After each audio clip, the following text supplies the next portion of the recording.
Hello，大家好啊！歡迎嚟到牛丸佬嘅頻道啦。開始之前記得用你哋嘅發財小手訂閱同埋讚好，仲要撳埋個鐘仔，咁樣一有新片時你就會第一時間知道噶啦。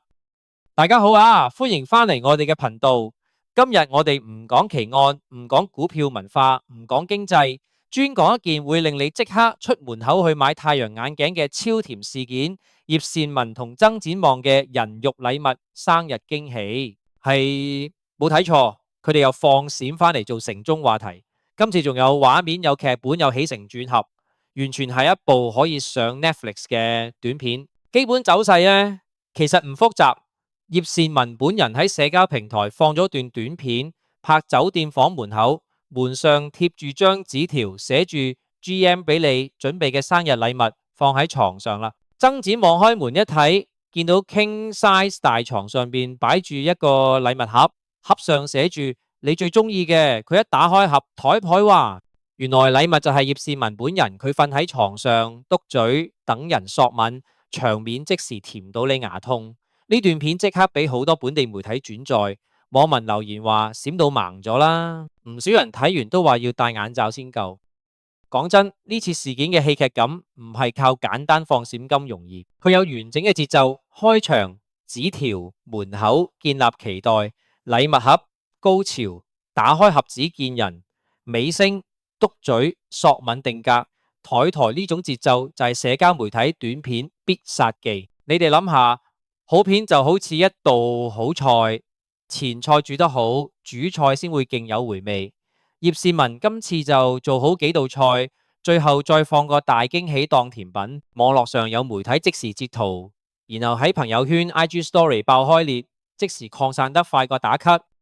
到咗呢度呢，我哋要講翻背景。葉倩文同曾展望係透過無綫真人 show 女神配對計劃配對成功，熒幕情侶變咗真實情侶。佢哋每一次互動都好容易俾觀眾放大檢視，本來私生活同公開內容之間就有條模糊線，而呢次生日驚喜就喺條線上跳舞，有真情，有戲劇元素，有焦點話題。唔少新聞都指出，今次係 GM 嘅28歲生日，亦係佢哋公開戀情後首個生日，喺網絡世界嘅共鳴特別強。我哋唔好淨係做旁觀者拍拍手，深入查一查點解咁快爆。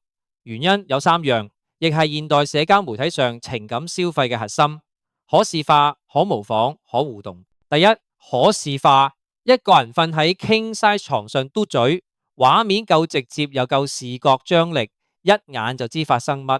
第二，可模仿，留言就有人講我都想咁做，模仿力一出就變第2波傳播。第三，可互動，網民可留言 tag 朋友做 meme 甚至做反應片，呢啲互動令話題不斷燃燒。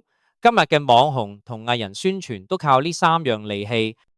嚟講講笑位，有人話葉倩文今次創意係把自己做成盲盒，拆盒前心跳加速，拆盒後係哇痛啊，我啲眼睛曬傷，兩種情緒並存。又有人留言下次我都包自己做禮物，但係要先問保險公司會唔會賠。仲有人假設 GM 打開盒嗰下驚訝得問點解唔係我想象中嗰台電視機。呢啲幽默反應呢，就證明呢，每次放閃如果夠 sweet 夠畫面感，自然有笑點湧出，而笑點本身就係免費宣傳。但係千祈唔好忘記，唔係每個聲音都係掌聲。娛樂圈新聞本身充滿矛盾，有羨慕，有批評。今次亦都有人分派，一邊話甜到爆，另一邊就問係咪做宣傳。當戀情本身就係節目一部分啦，觀眾有時會帶住懷疑濾鏡去睇啊。尤其藝人自己經常喺節目、社媒與品牌之間打交道，公眾就易懷疑係真感情，抑或者內容策略。呢種質疑喺網絡圈好常見，對藝人嚟講好壞並存，好處係曝光商機，壞處係私生活被商品化，壓力提升。講品牌同公關角度，對葉倩文本人嚟講，形象偏向正面，塑造成創意、東浪漫嘅女生，對粉絲同贊助商都有吸引力。對曾展望嚟講，收到呢份高曝光驚喜可以鞏固人氣，特別佢係由節目出身嘅年輕藝人，人氣越高，合作機會越多。但如果佢哋繼續把好多私人時刻曝光呢，就要有策略，如何保持真誠，如何回應負評，點樣劃界限，保留自己空間。總括嚟講，呢一刻係一個風口，用得好會把戀情變成資產，用得唔好就會被質疑過火。講講深層心理，點解我哋會對別人放閃咁敏感啊？心理學有個字叫情緒傳染，簡單講，人會模仿周圍人嘅情緒。當你見到一對情侶親密，你腦內就會模擬嗰種氛圍，產生共鳴，令你覺得甜、酸、暖。社交媒體把呢一感受放大到千千萬萬，一條片可能令成千人共度同一瞬間。呢個共鳴係今日網絡文化生產嘅源頭之一。可以講，葉倩文今次送嘅唔只係俾曾展望嘅驚喜，而係一份共享情緒俾全網。而家我再深入幾個小細節講，因為細節往往決定爆紅程度。第一，紙條頹頹開場文字可以塑造期待，好似電影預告。第二，禮物盒頹頹盒子係製造懸疑嘅道具。第三，文字你最中意嘅，頹敗曖昧誘導觀眾幻想盒裏邊，最後篤嘴索吻，頹頹可愛又有少少性感，係強力情感勾子。呢啲唔係偶然，而係設計或者潛意識操作，令片段更容易被記住同埋轉發。講返後台運作，媒體會做三件事：截圖標題化加網民回應，截圖攞畫面，標題強化情緒。例如閃到盲咗啦，網民回應係最香嘅佐料。如果你留意呢，好多報道會加兩三句網民金句，因為呢啲短句即時刺激情緒，提高點擊率。而家係注意力經濟時代，所有媒體都係爭奪眼球。一個好故事加上一張好縮圖，就大有機會勝出。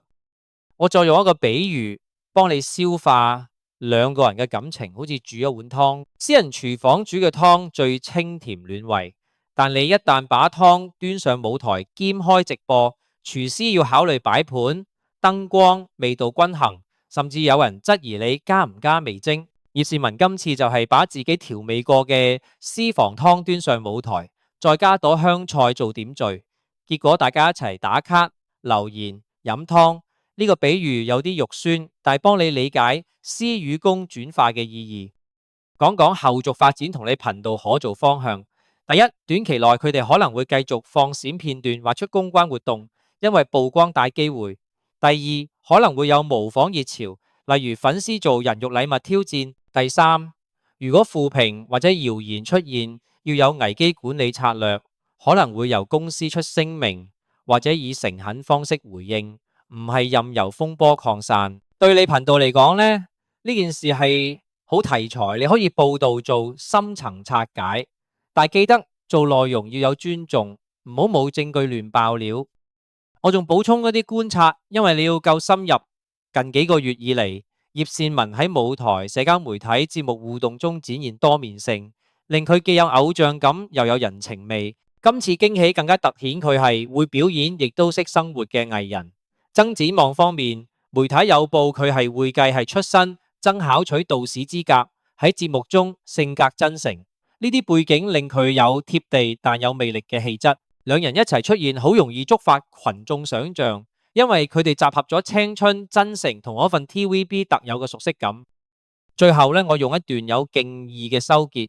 娛樂新聞呢係一個複雜生態，佢既可以帶俾人快樂與逃避，又可能對當事人造成壓力。葉倩文同埋曾展望嘅人肉禮物係一個成功嘅短片浪漫，佢創造咗網絡話題，但係同時提醒我哋喺追逐話題嘅同時，可唔可以保留一點私人乾淨空間？例如當事人未必想將每個甜蜜細節都變公開，觀眾亦都可以選擇喺享受畫面嘅時候，同時保持尊重。咁講到呢度啦，如果你中意我今次嘅分析，記得幫手點讚、訂閱同分享，亦都歡迎喺留言區話我知，你覺得今次係純粹真情，還係內容策略？好啦，呢條片呢就講到呢，到中意嘅記得訂閱同埋讚好。仲有分享俾你哋啲朋友，我哋下條片再見。